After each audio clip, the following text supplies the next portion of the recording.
do Senhor Jesus, amém? Pode se assentar, meus irmãos. Vamos aqui a palavra do Senhor. 1 Samuel 17. Vamos ler do 42 ao 46. 1 Samuel 17, do 42 ao 46.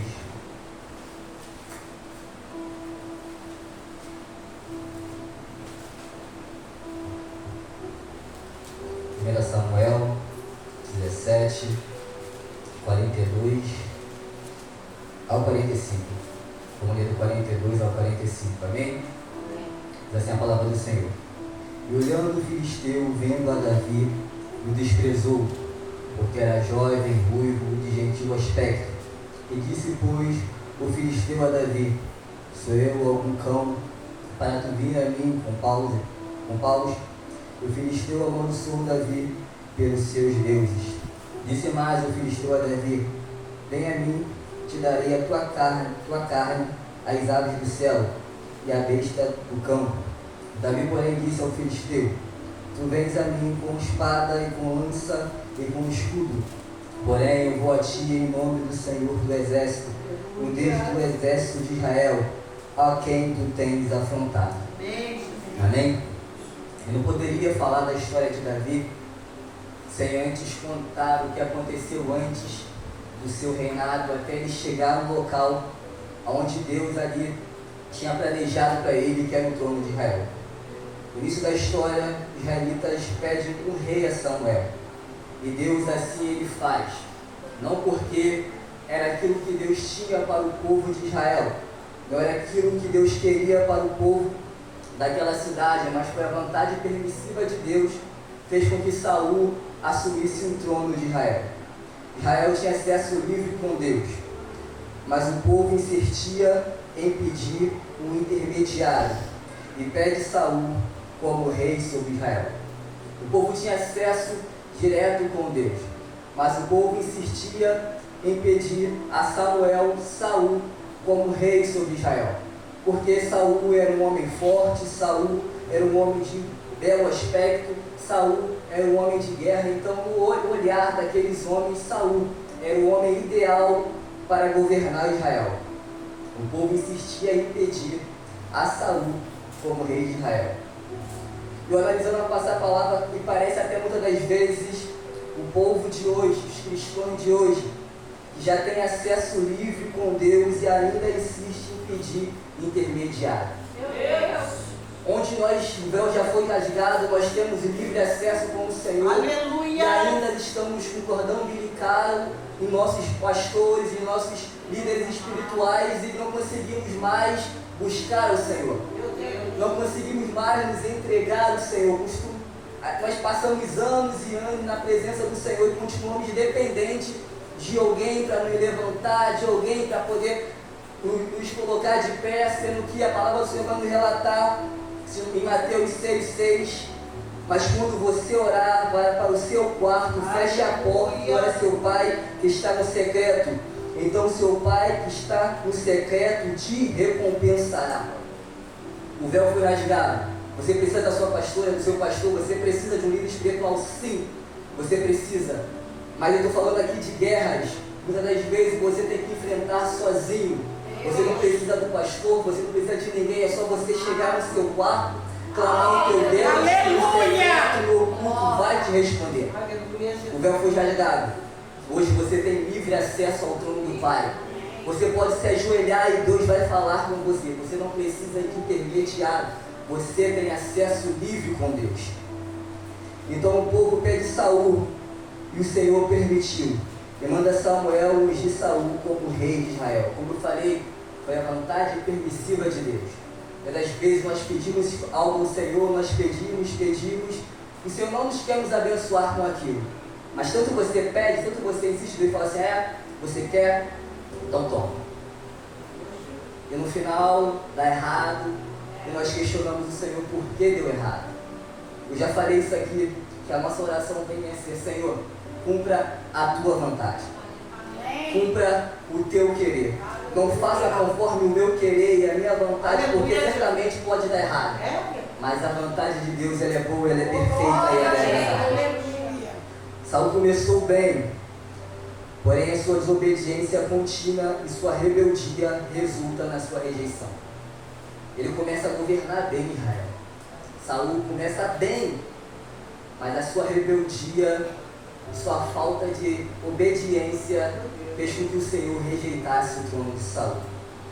A primeira coisa que Saul fez, uma das coisas que Saul fez, desagradou o Senhor, está em 1 Samuel 13, o sacrifício lícito. Saul não esperou o profeta Samuel e ofereceu por conta própria o holocausto antes de uma batalha, agindo fora da função de um rei, usurpando do papel do sacerdote. Ele estava com medo da guerra, estava com medo da batalha. O que ele tinha que fazer? Esperar o sacerdote, esperar o servo do Senhor. Não, ele se precipitou, tomou a frente da situação, ofereceu um holocausto que não é função de rei, e o Senhor não se agradou. Mas o que ele fez, Jacó? Está lá em 1 Samuel 15, desobediência na guerra contra os amalequitas. A ordem foi: vai à cidade de Meleque e destrói todos os amalequitas. É para destruir todos, não é para sobrar ninguém, matem todos, derribam tudo, acaba com tudo. E o que ele vai fazer? Ele vai poupar o rei Agag, o melhor dos seus gados e dos seus bens. Qual foi a ordem do Senhor para ele? Saul, destrói tudo. Mas Saul olhou com um olho grande, quis poupar o melhor do seu gado, quis poupar o rei. O Senhor não se agradou. A soberba e a falta de arrependimento. Saul foi um homem soberbo. Saul ele não se arrependia daquilo que ele fazia. Quando confrontado, Saul culpava o povo por suas ações. Quando confrontado, Saul culpava o povo por suas ações. Ele tenta se justificar em vez de se arrepender, demonstrando um coração soberbo. Era mais fácil ele se arrepender. Senhor, eu pequei contra ti. Senhor, eu errei. Senhor, assim como Davi errou muito durante seu reinado. Mas toda vez que Davi ele pecava, ele se arrependia do fundo do seu coração e não cometia mais o mesmo erro. Saul, ele permanecia errando, permanecia pecando e sempre culpava o povo. O Senhor é o povo. Ele nunca assumia seus erros, nunca assumiu as suas falhas. Por conta disso, o Senhor vai falar para Samuel: Samuel, este teu vaso de azeite e te enviarei à casa de Jessé, porque de lá eu, Senhor, tenho provido de um rei. E Samuel chega lá e passa seus 7 filhos perante a Samuel. Porém o Senhor vai rejeitar os 7. Mas já que não, os 7 filhos de Jessé, eles tinham boa presença, eles tinham cara de rei, eles tinham o porte de rei, mas o Senhor rejeitou. Sabe o que eu aprendo com essa passagem? Com esse pequeno texto? Que não adianta se vestir bem, não adianta pregar a palavra, não adianta profetizar no nome dele, não adianta ganhar almas para ele. Se eu estiver com as minhas vestes sujas, o Senhor também vai me rejeitar. Mas Senhor, no teu nome eu preguei, o Senhor, no teu nome eu fiz sinais e maravilhas. O Senhor vai dizer abertamente: apartai de mim, maldito, que pratico a iniquidade. Não adianta nada eu me vestir bem como um pregador, usar um terno, usar uma gravata, usar uma bíblia grande e minhas vestes estiver suja. O Senhor também vai me rejeitar naquele grande dia, se assim dessa forma eu agir. Aí eu me lembro de Apocalipse 22, verso 14, que vai dizer: bem-aventurado aquele que lava suas vestes no sangue do Cordeiro, para que tenha direito à árvore da vida e possa entrar pela cidade, pelas portas. Mantenha suas vestes limpas, se santifica, se santifica, porque se você não se santificar, o Senhor também vai te rejeitar. Voltando para o texto, o Senhor escolheu Davi. Mas por que o Senhor escolheu Davi? Porque Davi era um homem segundo o coração de Deus. Davi foi ungido a rei, mas seu reinado só reinou no momento certo. Entre ser ungido a rei, entre ser ungido a ser rei, Davi passou cerca de 13 a 15 anos de preparo. Entre ele ser ungido a rei e governar, ele passou cerca de 13 a 15 anos se preparando. Sabe como Davi se preparou? Ele estava se preparando quando derrotou o gigante Golias. Ele se preparava quando tocava a harpa para o espírito imundo de Saul bater em retirada. Ele se preparava quando passava por perseguições e fugia para o deserto. Aleluia. Davi nos ensina que o tempo de espera no deserto não é desperdício, Amém. mas é um processo de preparação para o cumprimento da promessa. Eu vou ler novamente. O tempo de espera no deserto não é desperdício, mas é um processo de preparação para o cumprimento da promessa. Seu tempo de deserto não é desperdício. Deus está te preparando para algo melhor que está por vir. O deserto é algo passageiro, algo momentâneo, mas depois de cada deserto tem uma bênção reservada para mim e para você. Uma das preparações de Davi foi derrotar o gigante Golias. Golias, um gigante filisteu de quase 3 metros de altura, que afrontava o exército de Israel no vale de Elá por 40 dias. Golias gritava pela manhã e pela tarde, propando, olha o que Golias falava, que se ele vencesse, Israel serviria os filisteus. E se os israelitas vencessem, os filisteus serviriam a Israel.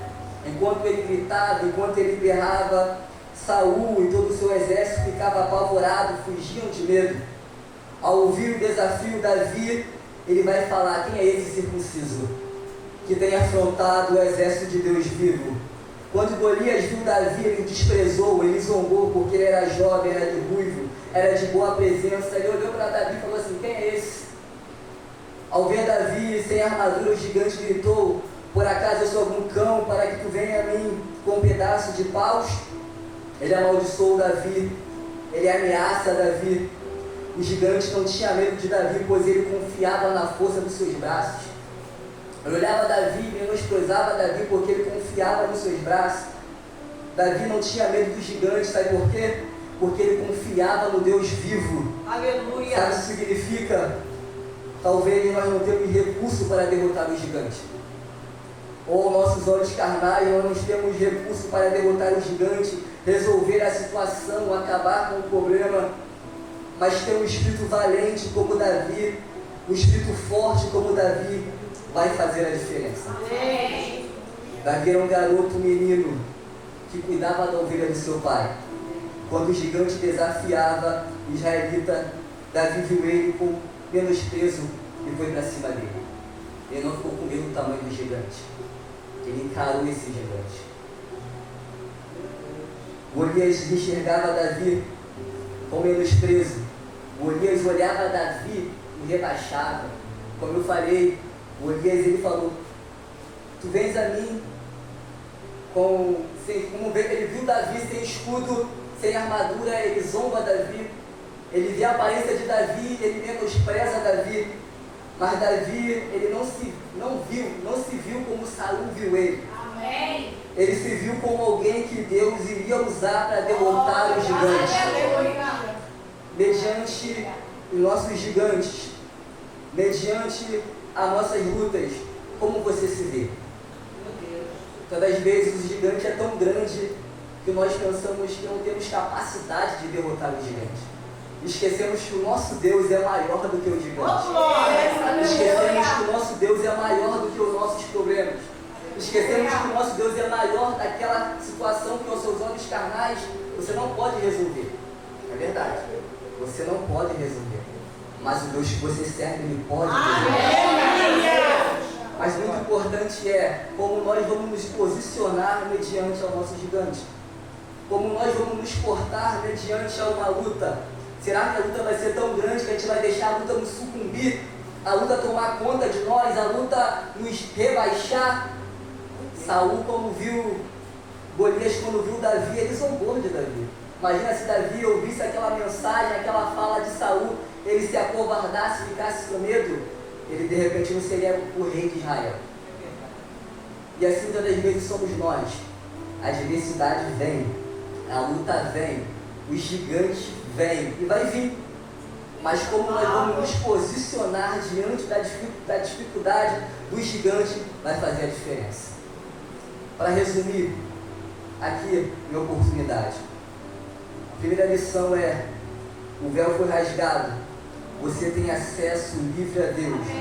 Você não precisa de intermediário. Você tem acesso livre ao teu Pai.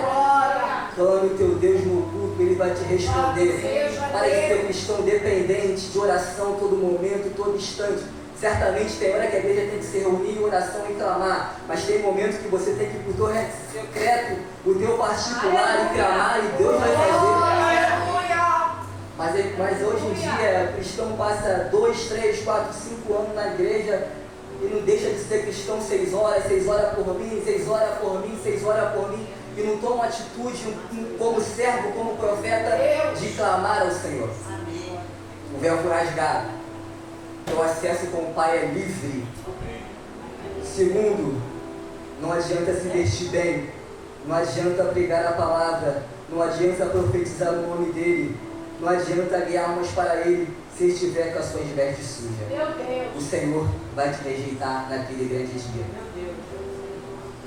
Mantenha santo a todo momento. Se santifique todo instante.